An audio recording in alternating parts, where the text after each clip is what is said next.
για να μιλήσουμε όπως κάθε εβδομάδα για τα ωραία πραγματάκια στη Σόκα. Λοιπόν, Αλέξανδρε, τι κάνεις? Καλημέρα, καλά εσείς? Είσαι γερός, δυνατός, τι γίνεται? Πανελλήνιο πρωτάθλημα πλησιάζει.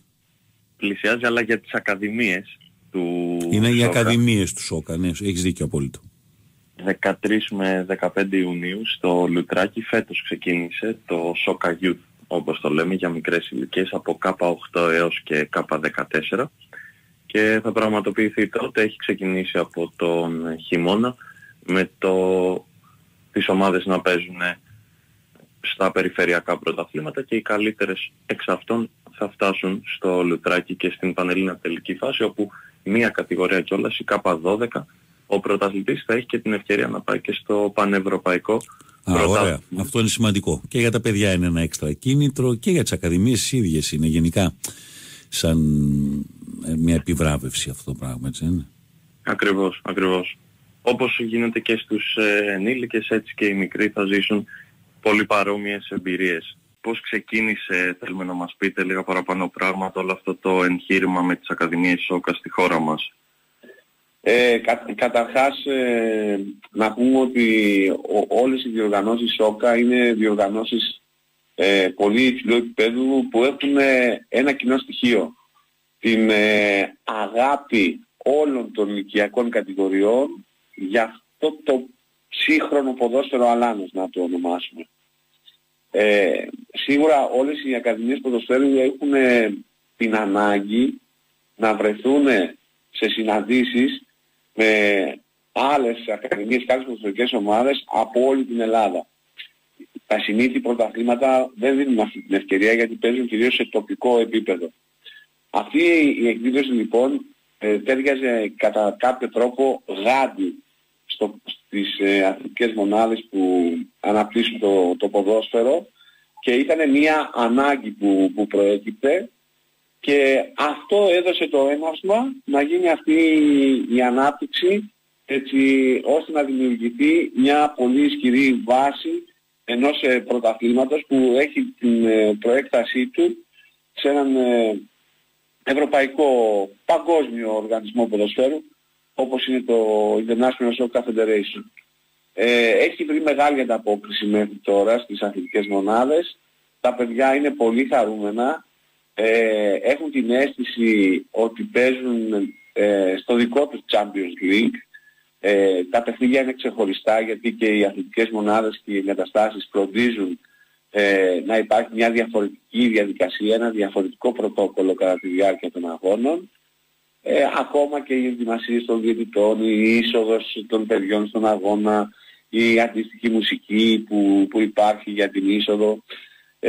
Είναι πάρα πολύ σημαντικό για την ψυχολογία τους αρέσει πάρα πολύ και πιστεύω ότι θα έχει πολύ μεγάλη επιτυχία και στο μέλλον αυτή η διοργάνωση. Μπορεί η Σόκα με τις ακαδημίες της θεωρείται να συμβάλλει στην ανάδειξη νέων ταλέντων στο ποδόσφαιρο? Είναι το μόνο σίγουρο. Θα πω κάτι το οποίο θέλω να ξέρετε ότι στο παιδαγωγικό κομμάτι της ανάπτυξης του ποδοσφαίρου στις ηλικίες under 12 και under 11 σε ευρωπαϊκό επίπεδο αλλά και σε παγκόσμιο η βιβλιογραφία λέει ότι δεν πρέπει να ενδιαφερόμαστε για το κομμάτι του σκορ και τα παιδιά πρέπει να παίζουν ελεύθερο παιχνίδι. Δεν ταιριάζει όμως αυτή η διαδικασία σε όλους τους λαούς. Εμείς ας πούμε που έχουμε μεσογειακό ταπεραμέντο έχουμε πολύ μεγάλο ενδιαφέρον για το σκορ.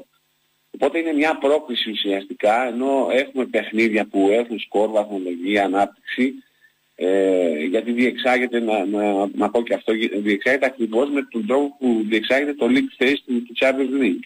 Δηλαδή υπάρχει μια ενιαία βαθμολογία πανελληνίως.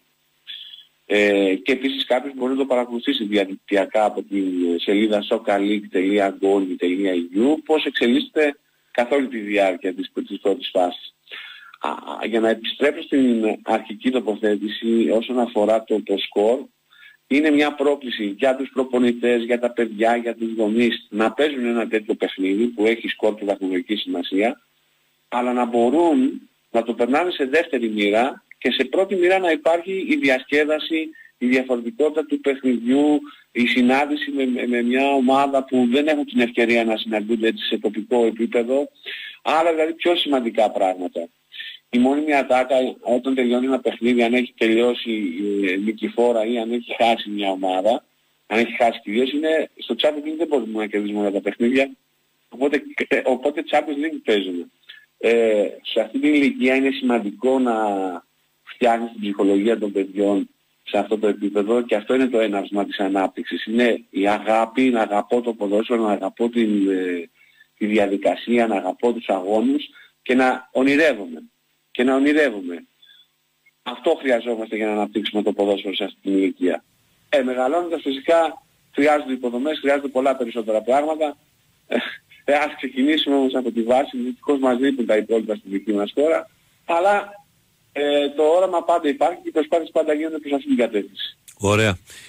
Κύριε Μοσχόπουλε, είπατε μια πολύ ωραία κουβέντα πριν. Μετεξέλιξη του ποδοσφαίρου της Αλάνας. Ακριβώς αυτό είναι. Πολύ πιο οργανωμένο και με πολύ καλύτερες συνθήκες για να παίξουν τα μικρά παιδιά, αλλά αυτό ακριβώς. Τα μικρά παιδιά θέλουν παιχνίδι. Και το παιχνίδι θέλει να έχει και έναν συναγωνισμό, ανταγωνισμό, ας το πούμε όπως θέλουμε. Απλώς να κλωτσάς και να μη μετράς ούτε τα γκολ ούτε τίποτα. Υπάρχει μια τέτοια, ειδικά στις σκανδιναβικές χώρες, μια τέτοια νοοτροπία. Νομίζω ότι δεν είναι και τόσο... Δεν μας πολυτεριάζει εμάς. Δεν ξέρω αν ταιριάζει σε εμάς μόνο σαν λαό. Γενικό θεωρώ ότι δεν υπάρχει κανένας λόγος να μην σκληραγωγείται λίγο το παιδί στη διαδικασία. Ο αθλητισμός μαθαίνει τα παιδιά πιο πριν από οτιδήποτε άλλο ότι υπάρχει η νίκη, αλλά υπάρχει και η ήττα και πρέπει να υπάρχει διαχείριση συναισθημάτων. Μέσα από τον αθλητισμό τα παιδιά μαθαίνουν πολύ περισσότερα πράγματα από το να είναι καλοί με μια μπάλα στα πόδια ή στα χέρια ή να τρέχουν και να ξεπερνάει το ένα το άλλο στο τρέξιμο. Μαθαίνεις συμπεριφορά στη ζωή. Μαθαίνεις να μην απογοητεύεσαι, μαθαίνεις ότι υπάρχει και το επόμενο παιχνίδι. Άρα υπάρχει και μια επόμενη ευκαιρία.